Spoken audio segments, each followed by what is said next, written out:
Although many households are choosing to rent their homes instead of purchasing them, many people are not getting renter's insurance to insure their belongings. Part of the challenge stems from just the confusion of the word renter's insurance, as well as not really understanding what it precisely covers versus what it doesn't cover. And so many renters just opt out and avoid renter's insurance. Hi, Vincent Chan here, and in today's video, we're talking all things renter's insurance. Specifically, what are some risks around it? We're gonna outline what it covers, what it doesn't cover, as well as much more. If that sounds good, make sure you smash the subscribe button to always get the latest and greatest from the Simple Dollar. And remember, you can find this content and loads more by visiting thesimpledollar.com. So firstly, let's jump into the top 3 myths around renter's insurance. And the first myth is that renter's insurance covers all the damages you do to your home or apartment. The reality is, just because you have renter's insurance doesn't mean you can throw a wild party and ruin the entire place. If you cause damage to the property, then you personally are liable when you move out.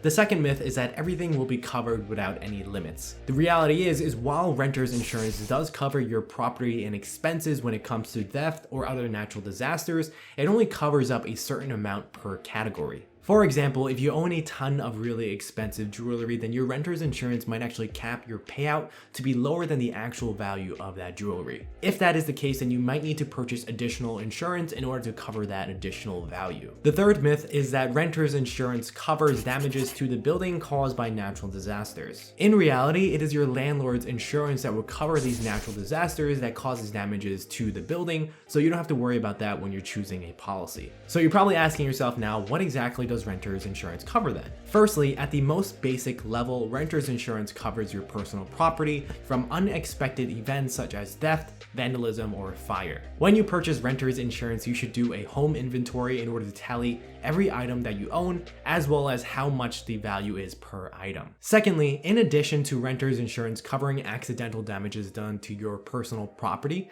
it also covers accidental damages done to someone else's property. That's where the liability coverage comes into play, where it covers accidental damages done by you, your family, or your pets. Liability protection could also kick in to pay off medical bills if that person was injured accidentally inside your rented home. Thirdly, renter's insurance also provides coverage if something catastrophic happens to your home and you have to temporarily move somewhere else. In some renter's insurance policies, they actually cover additional expenses that you normally would have not paid, such as hotel expenses, restaurant meals, laundry, etc. So next, let's actually dive into what renter's insurance doesn't cover. Firstly, renter's insurance does not cover floods or earthquakes. If you are looking for protection against these natural disasters, then you're gonna have to check out a specialty vendor in order to get covered for that. Secondly, it doesn't cover any stolen vehicles, even if it was stolen from your rented property. So you should consult with your auto insurance representative in order to understand what their coverage is when it comes to stolen vehicles. Thirdly, renter's insurance does not cover any damages done by pests, such as bed bugs or rodents, etc. Now, there are a couple of things that you need to consider before you actually get renter's insurance. Firstly is the actual cost of renter's insurance, and it's pretty cost effective in the United States, where it averages out to be around $16 per month or $188 a year. Secondly, you definitely want to work with your broker in order to determine what kind of renter's insurance coverage you actually need.